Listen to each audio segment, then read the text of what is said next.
Hi, Mike. We're here to ask you a few questions that people in the community seem to be interested in as to what's happening with the maintenance department. The first question we have, I think, is the one that people really want to know. Did the administration ever pressure or encourage you or any maintenance personnel to allow problems in the high school to go untouched in a way to make the building look worse? No. That never happened in any way? No. All right. That's a pretty quick answer.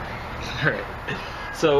All right, then let's get into what's the situation in the valley as regards to maintenance. People are upset about it. They're saying maintenance crews are possibly even working hard to keep problems hidden so that people don't see them. Is that true? What about the mold in the valley? The mold in the valley, anytime there's been any instance of mold out there, any mold that was observed, we responded to it with Clorox. We took care of it very quickly. I don't know of any widespread issues. There was a few things recently that have been pointed out. We recently went with some concerned taxpayers, a tour of the building. There was areas that were looked at trying to, I guess, identify where there was mold. We didn't find any. There was none found that evening. Not places that I picked, but these areas were predetermined or something, I don't know, but there was areas that one of the taxpayers wanted to look at. Ceiling tiles were lifted. We didn't find any. We continued on with the tour. There was a staff member in that building that had some items in their room. There was a blanket. There was some couple of books, if I recall right, two, maybe more, I don't remember, that came out of book storage that definitely had mold on them. They were not reported to me. They were not reported, so we did not know about them. These were kept in the staff member's room.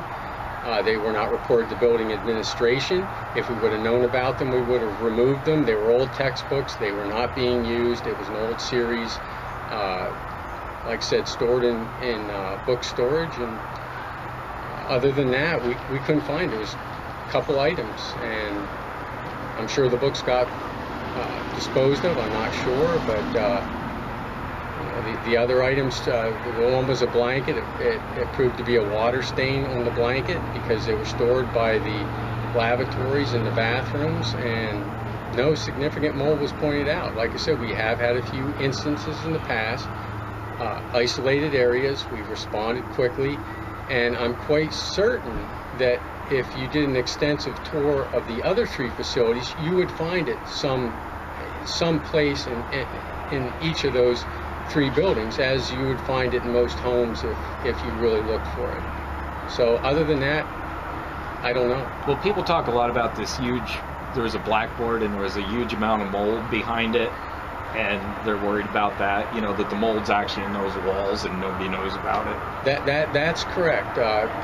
Some years ago, probably 10, maybe more, time escapes me, there was a bulletin board or a chalkboard or a bulletin board removed from the new edition. When I say new edition, the one that the 1989 work that was done out there, and there was mold behind that blackboard or bulletin board. Again, my memory does not serve me which one it was, but when it was removed, we tore the drywall out, the studding out, and what we found was there was never any type of vapor barrier between the exterior brick and the inside partition wall. There was water infiltration, whether it came through the brick or whether there was a leak in the cap block.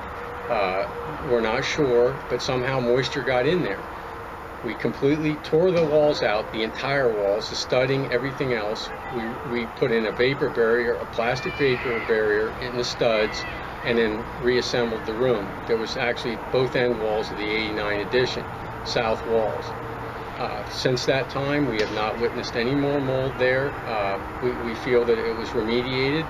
No more problems were reported. The other instance was there was a staff member that brought in old wood furniture that had very little finish left on it, so it was very porous. It was an area where there was food, milk, snacks, everything else. And in the summer, the humidity was very high. We did have some mold blooms on that area. I sent out people with Clorox. We hit that room. We killed the mold that we were able to see.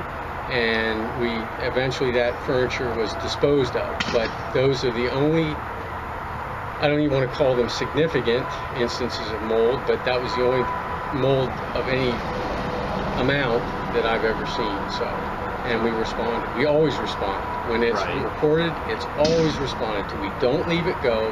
We don't try to cover up anything. Welcome to, show people that are concerned. I've talked with concerned parents. Show me the mold. Some on a tape dispenser. Yep. Some that was on some books. Yep. Again, not reported. I don't know what the motive was there. I can't imagine there's a dangerous thing in the building, a dangerous item like that, and why you would keep it in the room and not report it is beyond me. I don't know. Okay. Well, there's a debate. People say the Valley needs immediate attention, and it's in much worse shape than the high school. Is it? I mean, is the Valley really that much worse than the high school? Well, in my opinion, and also I think you would find my entire staff, maintenance staff, and we do go at all four of the facilities. We are at each one from time to time. They would all agree that the high school has been the worst facility for some time now, overall, and maintenance needs, structurally. No, I can't agree that the Loyalsock Valley School is in more need of work than the high school. Okay. People say, if we just went into the high school and threw a couple $1 million into it, it would fix most of the problems and it would be fine. Yeah, it's like any renovation project I've been involved in. One person's belief, this is all that needs done. One person's want is another person's need. It seems like no two people can agree, and what always happens in these projects, whether they be renovations, additions, any projects, is they always start off at a certain level. Well, we're going to look at this, but while we're looking at this, we ought to do this. What about air conditioning? What about this? It's no two people share the same opinion on what needs done, what has to be done. So I don't really know how you can assign a dollar amount to something like that when you haven't even identified the scope of work yet. So I don't know where anybody would come up with that number. So it's just a question you really can't answer. No, well, no. Right. You have to develop a scope of work before you can assign a cost to it. Right. Well, did the board force a declining budget on you for maintenance so that the high school deteriorated because of this? No. As everybody's aware, since 2008, what happened, the economy was a little bit shook up. Everybody had to cut back. I had some staff that was cut. So did everybody. There's been a lot of staff. There's been staff that has been lost to attrition. They weren't replaced. Everybody's budget has had to have some cost. Everybody knows out there, or should know. Everybody should know the cost of healthcare. The increases, that yearly increases in healthcare. Anybody that does any research will know about the increase in contributions the district has to make to the state employees retirement system. All these things are growing constantly, and it's not keeping up to tax increases. So did my budget was, as far as did there have to be some cutting in my department? Yes. Was there cutting in all departments? Yes. But what we have to remember here is the most important thing is to support the educational process, because why have the facility at all if you're not going to support the educational process? That's the primary purpose of the facility. So everybody has had to take cutbacks, all departments, because what tax increases we have had, I don't believe, were significant enough to keep up with rising costs and expenses. Nobody wants to pay more taxes. That's the bottom line. Right. All these things can be addressed. With money can fix not everything, but a lot of things. But you have to work within the budget you have. And I think that the school board has done their very best not only this most recent school board, but the school boards that I've worked for over my career have done the best to balance, cost and expenditures with taxes. I mean, I think they've all tried to do the best they could. So, no, I can't say that they've not supported my program. I'm not saying that, have I had cuts? Yes, I've had cuts, and so has everybody else. Do you think they left you with adequate personnel for the job that you have? Yes, and there again, you define adequate. You define what is important. That again is a question that is open-ended. I think we have enough people to keep the kids safe, to take care of critical building support systems. We do some repairs, as far as some improvements even, but no, I think that they've tried to achieve best balance that they could. Well, do they ever give you any input on this? Yeah, do they ask your opinion, or? I work closely with my superiors. I've had, I have spoken with board members in the past. They put a lot of money into roofs over since about 2003.